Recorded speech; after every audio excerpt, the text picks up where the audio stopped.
நண்பர்களுக்கு வணக்கம். கோரியோகிராஃபி அப்படிங்கிறது நல்ல மியூசிக், அதுக்கேற்ற டான்ஸ் ஸ்டெப்ஸ், அதுக்கேற்ற காஸ்டியூம்ஸ், இது மூணையும் அலைன் பண்ணும்போது ஒரு அட்டகாசமான டான்ஸ் பெர்ஃபார்மன்ஸ் கிடைக்கும். இன்னைக்கு நாம பார்க்க போறது டான்ஸ் கோரியோகிராஃபி பத்தி இல்ல, கார்ப்பரேட் கோரியோகிராஃபி பத்தி. Capital strength, sectoral expertise, institutional talent, இந்த மூணையும் அலைன் பண்ணது மூலமா பெயிண்ட் இண்டஸ்ட்ரியில ஒரு பெரிய தாக்கத்தை ஏற்படுத்திட்டு இருக்கிற பிர்லா ஓப்பஸ் பற்றி, எப்படி பிர்லா குரூப்பால பிசினஸ் ஸ்டார்ட் பண்ண முதல் நாள்லே பெயிண்ட் செக்டர்ல தேர்ட் லார்ஜஸ்ட் கம்பெனி அப்படிங்கிற ஒரு பொசிஷனையும் பிசினஸ் ஸ்டார்ட் பண்ணி 6 மாசத்துக்குள்ள இந்த இண்டஸ்ட்ரியில 2வது இடத்தையும் பிடிக்க முடிஞ்சது அப்படிங்கறத பற்றியும், அடிஷனலா இந்த growthல நாமளும் பார்ட்டிசிபேட் பண்றதுக்கு என்ன செய்யணும் அப்படிங்கறத பற்றியும் பார்க்கலாம். பிர்லா குரூப்புக்கு இன்ஃப்ராஸ்ட்ரக்சர் பிசினஸ்ல நல்ல எக்ஸ்போஷர் இருக்கு. இந்தியாவுடைய leading cement company UltraTech Birla குரூப்போட. அடுத்த brand Birla white cements, wallcare பிசினஸ்ல இந்த கம்பெனிக்கும் ஒரு பெரிய பொசிஷன் இருக்கு. இந்த 2 பிசினஸ்லயும் இருக்கிற பிர்லா குரூப்புக்கு பெயிண்ட் பிசினஸ் ஒரு மீனிங்ஃபுல் டைவர்சிபிகேஷனா இருக்குன்ட்டு இந்த செக்டரை ஷார்ட் லிஸ்ட் பண்றாங்க. அதுலயும் பெயிண்ட் இண்டஸ்ட்ரியோட பிசினஸ் இயர் ஆன் இயர் தொடர்ந்து இன்க்ரீஸ் ஆகுது. இப்படி நல்ல growth இருக்கிற பிசினஸ்ல அதிகமான மார்க்கெட் ஷேர் ஏசியன் பெயிண்ட்ஸ் கிட்ட மட்டும் இருக்குது. ஒரே ஒரு கம்பெனி 60% மார்க்கெட் ஷேரையும் net profit margin more than 10% அப்படிங்கிற அளவுக்கும் ரிப்போர்ட் பண்ணிட்டு இருக்கு. இப்போ இந்த செக்டாருக்கு ஜியோ மூமெண்ட்டை கொண்டு வந்தோம் அப்படின்னா, சேச்சுரேட் ஆன டெலிகாம் மார்க்கெட்ல எப்படி கடைசியா வந்த ஜியோவால ஒரு அதிகமான மார்க்கெட் ஷேரை கேப்சர் பண்ண முடிஞ்சதோ, அதே மாதிரி பெயிண்ட் இண்டஸ்ட்ரியும் அப்ரோச் பண்ணோம் அப்படின்னா நல்ல growthக்கான சான்சஸ் இருக்கு அப்படின்னு சொல்லி பெயிண்ட் இண்டஸ்ட்ரியை டார்கெட் பண்றாங்க. ஜியோ டெலிகாம் இண்டஸ்ட்ரியில அதிரடியா சில விஷயங்களை செஞ்சு மார்க்கெட்டை கேப்சர் பண்ணாங்க. இங்க பிர்லா குரூப் அதிரடியா செய்யல, பட் ஸ்ட்ராட்டஜிக்கலா அவங்களுடைய ஸ்ட்ரென்த்ஸ் எல்லாம் கரெக்டா யூஸ் பண்றாங்க. First, capital strength. பெயிண்ட் இண்டஸ்ட்ரியில லீடரா இருக்கிற ஏசியன் பெயிண்ட்ஸோடைய ப்ரொடக்ஷன் கெப்பாசிட்டி வருஷத்துக்கு 22 லட்சம் லிட்டர் பெர் ஆனம்.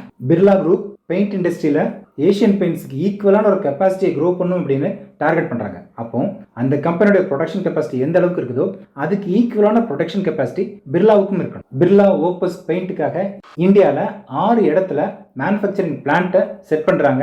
பிர்லா ஓப்போஸோடைய production capacity 13,32,000 litres per annum. இந்த அளவுக்கு ஹியூஜ் கெப்பாசிட்டியை கிரியேட் பண்ணணும் அப்படின்னா அதுக்கு மிக அதிகமான பணம் தேவைப்படும். இந்த இன்வெஸ்ட்மெண்ட்ஸை ஆதித்யா பிர்லா குரூப் அவங்களுடைய ஹோல்டிங் கம்பெனியான கிராசிம்ஸ் வழியா ரூட் அவுட் பண்றாங்க. பிர்லா ஓப்பஸ் 100% சப்சிடியா கிரியேட் பண்றாங்க. இனிஷியல் இன்வெஸ்ட்மெண்ட்ஸா 10,000 கோடியை அலாட் பண்றாங்க. இந்த ஹியூஜ் இன்வெஸ்ட்மெண்ட் பிர்லா ஓப்பஸ் அப்படிங்கிற லார்ஜ் ஸ்கேல் ஸ்டார்ட் அப்க்கு ஒரு பெரிய ஸ்ட்ரென்த்தா இருக்குது. அடுத்தது செக்டோரல் எக்ஸ்பர்டைஸ். இந்தியாவுடைய largest cement manufacturing company UltraTech Birla group உடைய இந்த கம்பெனியுடைய cement capacity 215 million tonnes per annum. Cement பிசினஸ்ல 25% மார்க்கெட் ஷேர் அல்ட்ராடெக் சிமெண்ட் கிட்ட இருக்கு. சிமெண்ட் மேனுஃபேக்சரிங்காக அல்ட்ராடெக்கு இந்தியாவுடைய வேரியஸ் பிளேசஸ்ல மேனுஃபேக்சரிங் பிளான்ட்ஸ் இருக்குது. அடுத்து இந்த சிமெண்ட்டுக்கு தேவையான ரா மெட்டீரியல் சோர்ஸ் பண்றதுல இருந்து அதை பேன் இந்தியாவுக்கும் டிஸ்ட்ரிபியூட் பண்றது வரைக்குமான சப்ளை செயினை எக்ஸலண்டா ஹேண்டில் பண்றாங்க. சிமெண்ட் இண்டஸ்ட்ரியில ஒரு லீடிங் பொசிஷனை 25 வருஷமா தக்க வச்சுக்கிட்டு இருக்காங்க. பிராண்ட் நேமை எஸ்டாப்ளிஷ் பண்ணி அதை ப்ரொடெக்ட் பண்ணி இந்த சிமெண்ட் பிசினஸ்ல லாஸ்ட் 25 இயர்ஸா லீடர்ஷிப் பொசிஷன்ல இருக்கிறாங்க. இந்த எக்ஸ்பீரியன்ஸ் தான் பெயிண்ட் இண்டஸ்ட்ரிக்கு வரும்போது 6 ஃபேக்டரிஸ் எஸ்டாப்ளிஷ் பண்றது, அதுல வேரியஸ் கலர்ஸ்ல 1250 ப்ராடக்ட்ஸை மேனுஃபேக்சர் பண்றது, இந்த ப்ராடக்ட்ஸை இந்தியா முழுசுக்கும் செல்லிங்க்கு கொண்டு போய் சேர்க்கிறது, இதையெல்லாம் டே 1லயே அச்சீவ் பண்றதுக்கு ஹெல்ப் பண்ணிருக்கு. 3வது, இன்ஸ்டிடியூஷனல் டேலண்ட். பெயிண்ட் இண்டஸ்ட்ரியை பிர்லா குரூப் செலக்ட் பண்ணதுக்கு இன்ஃப்ராஸ்ட்ரக்சர் ரிலேட்டட் பிசினஸ், நல்ல மார்ஜின்ஸ் இருக்கிற டிவிஷன், இதை தாண்டி இன்னொரு ரீசனும் இருக்கு. அது forward and backward integration. Birla Opus உடைய பேரண்ட் கம்பெனியான கிராசிம்ஸ்க்கு கீழே வேரியஸ் பிசினஸ் இருக்கு. வருஷத்துக்கு கன்சாலிடேட்டடா 1,40,000 கோடி ரெவன்யூ ஏர்ன் பண்ற கிராசிம்ஸ்க்கு கீழே 8,000 கோடி ரூபாயை ஏர்ன் பண்ணி கொடுக்கறதுக்கு ஸ்பெஷாலிட்டி கெமிக்கல்ஸ் பிசினஸ் டிவிஷனும் இருக்குது. இந்த கெமிக்கல்ஸ் டிவிஷன்ல எபாக்சி ரெசின்ஸ் மேனுஃபேக்சர் பண்றாங்க. இந்த எபாக்சி ரெசின்ஸ் பெயிண்ட் இண்டஸ்ட்ரியோட ஒரு எசென்ஷியல் ரா மெட்டீரியல். இந்த ரா மெட்டீரியலை ஏற்கனவே இவங்க மேனுஃபேக்சர் பண்ணிட்டு இருக்கிறதுனால பெயிண்ட்ஸ் உடைய ப்ரொடக்ஷன் காஸ்ட்டை கண்ட்ரோல்ல வைக்க முடியும். அடுத்து அல்ட்ராடெக்குக்கும் பிர்லா ஒயிட் சிமெண்ட்ஸ்க்காகவும் இந்தியாவில் வேரியஸ் லொகேஷன்ஸ்ல இந்த கம்பெனிக்கு டீலர்ஸ், டிஸ்ட்ரிபியூட்டர்ஸ் இவங்க எல்லாம் இருக்கிறாங்க. இந்த கம்பெனிஸை, இந்த ரீட்டைலர்ஸை ஒன்னா கனெக்ட் பண்றது மூலமா பிர்லா ஓப்பஸ் பெயிண்ட்ஸை இந்தியா முழுசுக்கும் கொண்டு வரதுக்கு தேவையான நெட்வொர்க்கும் இந்த கம்பெனி கிட்ட இருக்கு. பேக்வர்ட் அண்ட் ஃபார்வர்ட் இந்த ரெண்டுமே இருக்குது. இதுல நடுவில் ஒரு ப்ராடக்டை கரெக்டா பிளேஸ் பண்ணோம் அப்படின்னா சக்சஸ் கண்டிப்பா இருக்கும் அப்படின்னு இந்த ரெண்டு பிசினஸ் டிவிஷன்ஸையும் ஒன்னா இன்டெகிரேட் பண்ணி பெயிண்ட் பிசினஸை ஸ்டார்ட் பண்றாங்க.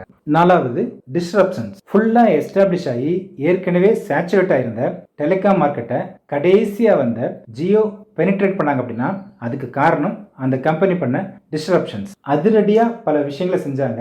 இதனால இந்த செக்டாருடைய பிசினஸ் செட்டப்பே மாறிச்சு. இந்த செக்டார்ல தாக்கத்தை கொண்டு வந்த ஜியோவால ஒரு மார்க்கெட் பொசிஷனையும் கேப்சர் பண்ண முடிஞ்சது. இங்க பிர்லா ஓப்பஸ் பெயிண்ட்ஸ் அதிரடியா பல விஷயங்களை செய்யல, பட் நிதானமா சில விஷயங்களை செய்யறாங்க. First pricing. ஏற்கனவே மார்க்கெட்ல இருக்கிற பெயிண்ட் கம்பெனிஸோட பிரைஸஸை விட 6 to 7% கம்மியா இவங்களோட ப்ராடக்ட்ஸுக்கு பிரைஸ் பண்ணிருக்காங்க. அடுத்து இந்த கம்மியான பிரைஸ் பண்ணாங்க அப்படின்னா டீலர்ஸோட ப்ராஃபிட் மார்ஜினும் குறையணும். பட் இந்த இடத்துல இந்த கம்பெனிக்கு மேனுஃபேக்சரிங்ல ஒரு காஸ்ட் எஃபிஷியன்சி இருக்கிறதுனால காம்படிட்டர்ஸ் 12-15% அப்படிங்கிற அளவுக்கு ரீட்டைலர்ஸ்க்கு மார்ஜின் கொடுக்கும்போது பிர்லா ஓப்பஸ் பெயிண்ட்ஸ் இவங்களோட ப்ராடக்ட்டை டிஸ்ட்ரிபியூட் பண்றவங்களுக்கு 15 to 20% அப்படிங்கிற அளவுக்கு மிக அதிகமான ப்ராஃபிட் மார்ஜினையும் கொடுக்குறாங்க. இந்த ப்ராஃபிட் மார்ஜின் ரீட்டைலர்ஸ்க்கு அதிகமாக கிடைக்கும் போது ப்ராடக்ட்டும் குவாலிட்டியான ப்ராடக்டா இருக்கும்போது ஆட்டோமேட்டிக்கா இந்த ப்ராடக்ட்டை தான் கஸ்டமர்ஸ்க்கு சஜஸ்ட் பண்ணவும் செய்வாங்க. இந்த அப்ரோச் கிராஜுவலா மார்க்கெட் ஷேர் இன்க்ரீஸ் பண்றதுக்கும் ஹெல்ப் பண்ணும். அடுத்தது இந்த கம்பெனி கொடுத்திருக்கிற 1 year வாரண்டி. இது வரைக்கும் எந்த ஒரு கம்பெனியும் பெயிண்ட்ஸுக்கு வாரண்டி கொடுத்தது கிடையாது. இப்படி ஒரு கான்செப்டை பிர்லா ஓப்பஸ் இப்பதான் பெயிண்ட் இண்டஸ்ட்ரிக்கு கொண்டு வர்றாங்க. இந்த வாரண்டி அப்ரோச் மார்க்கெட்ல ஒரு நல்ல தாக்கத்தை ஏற்படுத்தும் அப்படிங்கிறது அதர் கம்பெனிஸ் விட ஏஷியன் பெயிண்ட்ஸ்க்கு நல்லா தெரிஞ்சிருக்கு. அதனாலதான் அதர் கம்பெனிஸ் ரியாக்ட் பண்றதுக்கு முன்னாடி ஃபர்ஸ்டா எங்களுடைய ப்ராடக்ட்டுக்கு லைஃப் டைம் வாரண்டி இருக்குது அப்படின்னு பிர்லா ஓப்பஸோட விளம்பரங்களுக்கு ரெஸ்பாண்ட் பண்ணியிருக்காங்க. இந்த எல்லா விஷயங்களும் கலெக்டிவா பிளே ஆகும்போது மல்டிபிள் ஸ்ட்ரென்த்ஸை பிர்லா ஓப்பஸ்க்கு கொடுக்குது. இந்த கால்குலேட்டட் டிசிஷன்ஸ் கரெக்டா போச்சு அப்படின்னா பிர்லா குரூப் அவங்க டார்கெட் பண்ற 10,000 crore ரெவென்யூ இன் 3 years அப்படிங்கிற டார்கெட்டை அச்சீவ் பண்றதுக்கான வாய்ப்புகளும் அதிகமாகவே இருக்கு. இந்த growthக்கான பாசிபிலிட்டி இருக்கிற இந்த கம்பெனியை நாம எப்படி வாங்குறது அப்படின்னா இப்போ வரைக்கும் பிர்லா ஓப்பஸ் அன்லிஸ்டட் கம்பெனியா தான் இருக்கு. இந்த கம்பெனி கிராசிம் இண்டஸ்ட்ரீஸ் உடைய 100% சப்சிடரி கம்பெனி. பிர்லா ஓப்பஸை தனி கம்பெனியா பிரிச்சு மார்க்கெட்ல லிஸ்ட் பண்ற வரைக்கும் இதுக்கு சில வருஷங்கள் ஆகலாம். அது வரைக்கும் இந்த growth கிராசிம் இண்டஸ்ட்ரீஸ்க்கு தான் போய் சேரும்.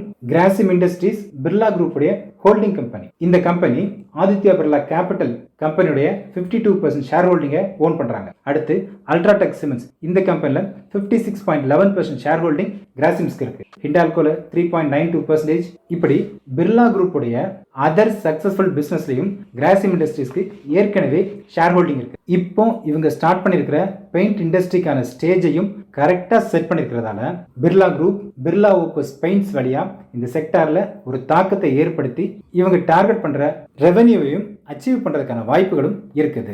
பிர்லா ஓப்பஸ் பெயிண்ட்ஸ் பற்றி நீங்க கம் அக்ராஸ் பண்ண விஷயங்களை கமெண்ட் பண்ணுங்க. இந்த இன்ஃபர்மேஷன் யாருக்கு ஹெல்ப்ஃபுல்லா இருக்குமோ அவங்க கூடவும் ஷேர் பண்ணுங்க. தேங்க்யூ.